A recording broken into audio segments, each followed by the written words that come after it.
Hi everyone. So this is the second video about my experience driving the Tesla Model Y.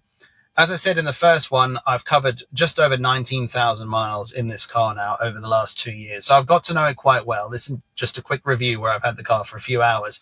These are just a few of my sort of standout things about the car that I find quite irritating. The previous video was all about the 5 best things, and this video is about the 5 things I don't really like about the car. So, number 1, the harsh ride. This is a really tricky one because I think there are plenty of people that like the way the Tesla Model Y drives, the feel of it on the road. If you drive mainly on A roads, on the motorway, smooth road surfaces, it's actually very comfortable. There's no issues at all.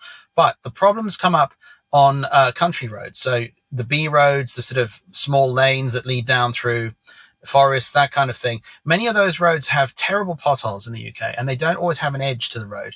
They often have like a very poor surface to them. And those roads are really uncomfortable in the Tesla Model Y. Now, I am kind of used to it, so I kind of perhaps not always aware of how bad it is until I get into the Ioniq 5. And when I drive that, it's like a different car. It is so much more comfortable. You don't feel every little bump in the road surface. I'm like, if you drive the Tesla Model Y over a stone, a small stone, you will feel it. And that feeling will go through the car, through the bodywork, and through the seat. And you feel it in your body. Okay, maybe not one stone. But if the road surface is not particularly smooth, you do feel that all the way through the seat into your body. There's not a great deal of absorption. Cars like the Ioniq 5 don't feel like that. And from my memory, I don't think the Polestar 2 was like that either. So this does have a very firm ride that can be quite irritating at times, and possibly the thing that annoys me the most about the car.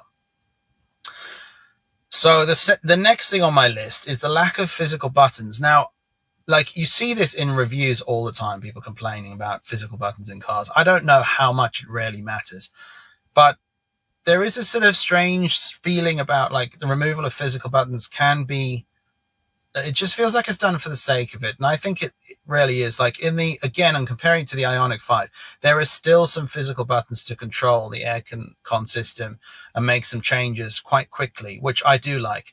On the Tesla, it's not terrible. You have to push a button. You have to push the temperature button, and that will bring up your controls. And okay, it's only one button push away to get to something. But it can sometimes be a little bit fiddly. If you're trying to get to something quickly, a button is often a much easier thing to access. So the heated seat, for example, you have to press the temperature button, and then you have to press the heated seat button.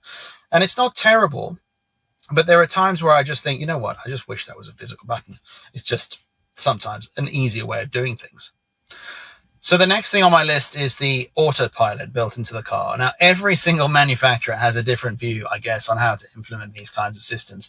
Some are easier to use than others, but the Tesla one is very reliable. It does a great job on the road, and I tend to have very few issues with it doing strange things. Sometimes you get the odd bit of phantom braking, but if you're on a motorway, it is almost always perfect at following the car in front of it, sticking to its lane. It doesn't do many weird things, and that is something I really like about it.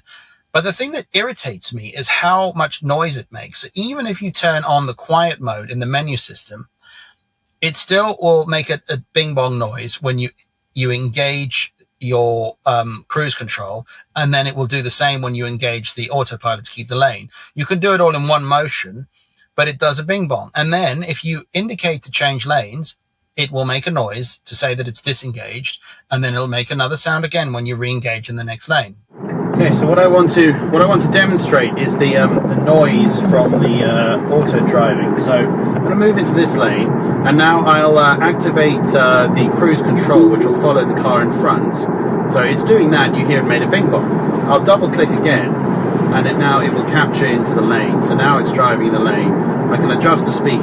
So if I touch the brake, it'll make a bing bong, and now if I want to re-engage, it'll bing bong again. If I change lanes, bing, and now it doesn't do anything in this lane. I have to re-engage, bing, bing again. So every time you want to do a lane change, you're going to have to accept that it's going to make a noise. There we go, disengage again, move lanes, and now I want to re-engage, bing bong again, change lanes, another bing bong. Okay, So you can see what I mean. Those noises will also interrupt the music while it's playing, so that can be quite irritating. I wish there was a way to make it a bit quieter. You can of course select the Joe mode, which will make it much quieter, but you can still hear it. And the problem with the Joe mode, which is what Tesla call their quieter mode, it makes other things quiet, including the indicators, and then I find it a little difficult to hear that. So it's not quite ideal, but I wish there was an option to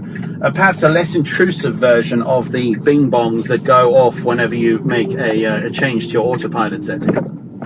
There are, I'm sure, cars that do it way worse, but just as an example, the Ioniq 5, it doesn't make as much noise. It's much quieter. So when you engage lanes, when you change lanes, it will recapture without making a noise. It's a little bit easier, a little bit more refined. Perhaps there's a possibility in the Ioniq 5 that you might find it, you're not actually in the mode you think you're in. Perhaps you're not quite engaged in the lane or something like that. But I'd say I find that irritating, the Tesla. Sometimes I don't even use it because I don't want it to keep bing bonging because I'm trying to listen to some music. So yeah, I find that slightly irritating fact. So the next thing on my list is the sweaty seats. That's just normal with it, like leather or fake leather. But there are cars where you can get ventilated seats, and I had no idea how nice ventilated seats were until I tried them. Again, in the Ioniq, ventilated seats, when you've got this kind of sweaty leather, are so good in the summer. It just keeps your body feeling so much more comfortable. And if you're into sports and you don't shower straight after playing sports, you like to get in the car and drive home, ventilated seats keep you dry, and such a nice feature. Now, lots of manufacturers don't include ventilated seats as standard. I completely get that.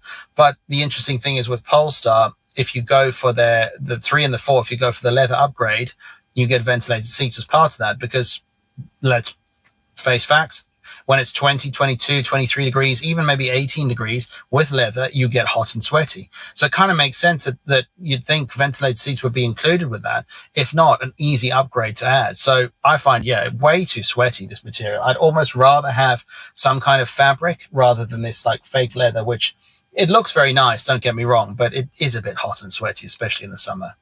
So the final thing on my list is the lack of Apple Carplay.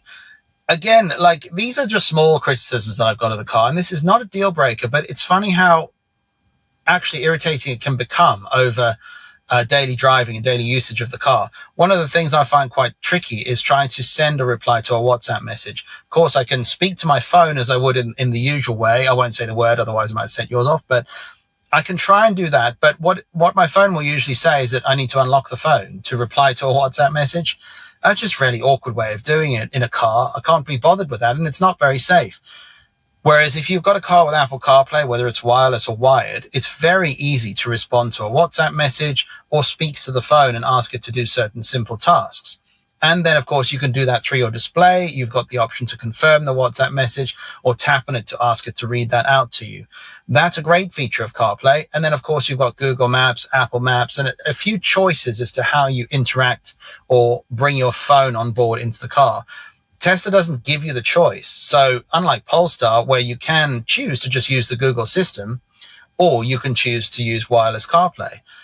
But you don't have the choice in the Tesla. You have to just use what they've give you.